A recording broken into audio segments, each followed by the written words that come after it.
Welcome to 18-Minute Inspiration. I'm here with Rabbi Chapper to ask him 4 very important questions about Pesach 2021. Rabbi Chapper, why is this year different to other years? Well, there are 3 reasons particularly why it's different from previous years. First one is because this year, Erev Pesach falls on Shabbos, which presents a unique set of challenges. Also, that wasn't enough. Also, on Motzi Shabbos on the Saturday night, the clocks changed to British summertime. And thirdly, as we know, we are still living under COVID restrictions. Okay, so this year, is there a special way that we can sell our chametz? Yes, because we're trying to limit interaction between people, this year, like last year, sale of chametz, which has to be completed by Thursday, the 25th of March at 9 p.m., can only be done online. You should go to www.kosher.org.uk/category/sell my chametz. That's the United Synagogue, London Bet Din, Country Authority will be able to complete the form on there and they will be able to sell the chametz for you. Just a note, you should know that the chametz will be sold approximately 11 o'clock GMT on Friday, the 26th of March, but it will exclude any chametz you set aside to eat before 10 o'clock on Shabbat morning. We'll talk about that a bit more in a moment. And that chametz will be brought back approximately at 9 o'clock on GMT on Sunday, the 4th of April, at the end of Pesach. And all that information is available on the newsletters and the Facebook groups. Absolutely, yes. And if you could just pop that link in the chat for me, that would be really helpful. I'll do that later.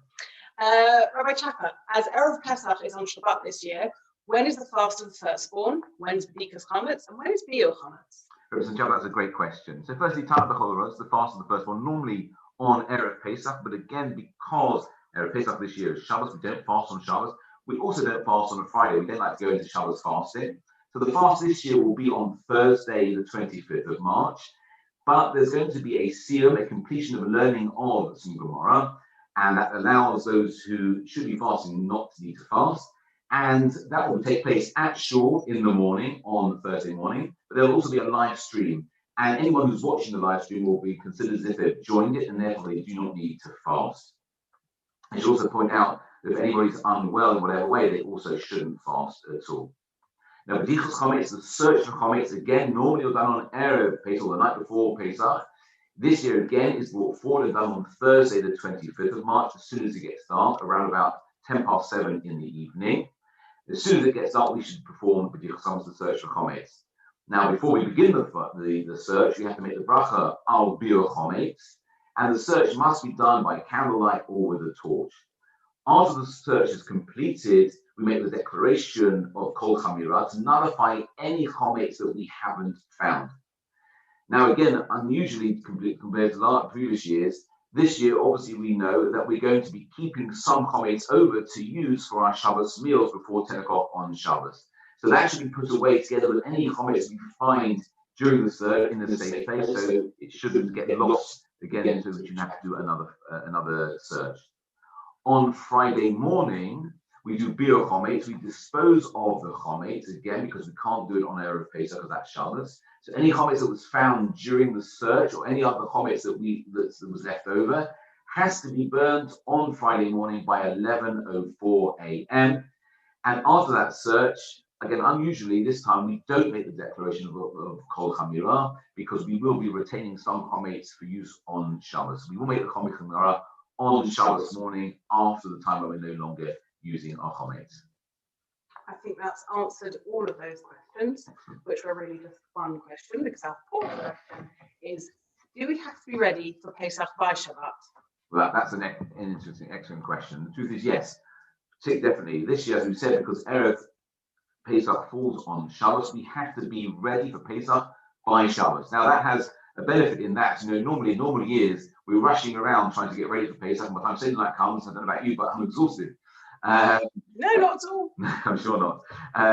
So this year, we're very fortunate that actually we can actually be ready for Pesach. We'll have Shabbos then to relax, and then we can go into the Seder nights nice and relaxed. But that means all preparations for the Seder have to be completed before Shabbos begins. And even those things that don't actually involve any melacha can't be done on Shabbat because you can't prepare on Shabbat for Yom Tov. So, for example, the shakbon and the egg need to be roasted before Shabbos. Horseradish, if you're grating horseradish, that should be done before Shabbos. The lettuce, if you're using lettuce for maror, that should be washed and checked for bumps before Shabbos, and make sure that it's dried well, because it shouldn't be left soaking in water over Shabbos, because anything that's been soaking for 24 hours or more is considered like it's cooked and is invalid for use as maror. Charoses, also the mixture of apple and wine and nuts and cinnamon, also definitely should be prepared before Shabbos in order that you're ready to start and use it straight away on Seder night. And also preferably you should prepare the salt water. If you forgot, you can prepare a little bit of salt water before the Seder night. Similarly with the Choros, also you can prepare it as well. All these things really should be done before Shabbos starts, in order that you can start the Seder as soon as Shabbos goes out. I should point out that you can't start the Seder until Shabbos ends. Yeah, firstly, for one reason is because Seder night is unlike all other Shabbos and Yom Tovs, in that Seder night has to start once it gets dark, because we make a link between when they used to eat the Korban Pesach, the Pesach offering, that was done at night, and eating the matzah has to be done at night, and therefore the first Kiddush can't be made until it gets dark, and this year when Shabbos goes out. During the bracha we make on the first cup of wine, we also make Havdalah as well.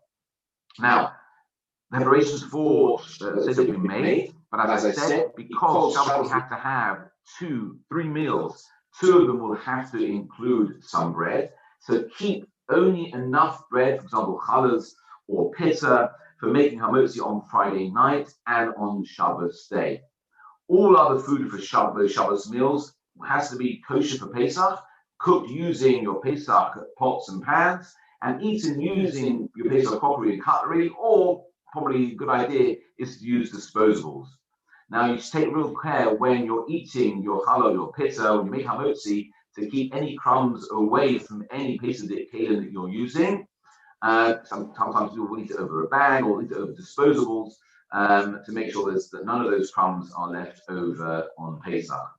Now, on Shabbos morning, we also have to make hamotzi for our second of the 3 meals on Shabbos, but we have to make sure we stop eating any chametz, any challah or pita, any food like that has to be finished by 10 o'clock. Now, that doesn't mean you have to complete your meal by then. You can continue eating after that time, as long as you're only eating basically the food. But all chametz has to be finished by then. And then any chametz that's left over, including any crumbs, must be disposed of on Shabbos morning by 11:04 a.m. Then we said you can't burn it now, but what you can do to dispose of it is either flush it down the toilet or put it into a public bin if you live within an Eruv. And after the disposal of by 11:04, then we make that declaration of Kol Chamira, nullifying any chametz that remains in our possession that we don't know about. Now, we always know we have to have a third meal on Shabbos, and normally that also will involve hamotzi. This year we can't do that. So we rely on an opinion that says that third meal can be fulfilled by eating fruit and vegetables, meat and fish. You can't have matzah at that meal, because the first time you're going to eat matzah on Seder night, it should be b'tei avon, it should be with a great appetite, it should be fresh in your mouth. That's why some have the minhag not to eat matzah for the whole of the month, or the whole month since Purim, or some from Rosh Chodesh Nisan, but definitely you can't eat it on Erev Pesach. And as I said, Yom Tov candles cannot be lit until Shabbos ends at 7:13 p.m. And before lighting them, a person should say Hamavdil bein Kodesh or Chodesh, to distinguish between the holiness of Shabbos and the holiness of Yom Tov. And once again, to remind you that they should be lit from an existing flame. So going back to Erev Shabbos, make sure you light at least a 48-hour candle will last long enough for you to light after Shabbos for your Yom Tov candles. Have I missed anything out? I don't think there's a lot of information there. I think everything was there. Just to clarify, so if you have forgotten to prepare something for Seder night before Shabbat, you would have to wait till Shabbat goes out and do it that evening. Yes, that's a very good point. Your Seder. That's a very good point. Yes, if you suddenly on Shabbos day, you go, oh, wait, I haven't roasted the shankmon or the egg, or I haven't prepared the salt water. You can't do any of that on Shabbos. Wait until you've lit your Yom Tov candles, and then you can obviously you could roast your shankmon over an existing flame or from an existing flame, and the egg as well, as long as you eat them at some point on Yom Tov day, because you can't roast on Yom Tov for something you're not going to be using on Yom Tov, and you can only do it for that night or that day. You can't do it for the second day. So you need to do it again for the next day, then that you do that on once you move into the second day Yom Tov. Right, you'd have to eat that in the day. Yes, you would, yes. Okay, thank you. That's I hope that's clear. If not, then I'm sure you'll be getting lots of WhatsApps in the next few days. Always happy to answer questions. People can phone me, email me, or WhatsApp me, even a carrier pigeon. Absolute pleasure. And just take this opportunity to wish the whole community a very happy, healthy, and enjoyable Pesach. Enjoy it. Thank you, Rabbi Chapper. Thank you, Rabbi. Everybody.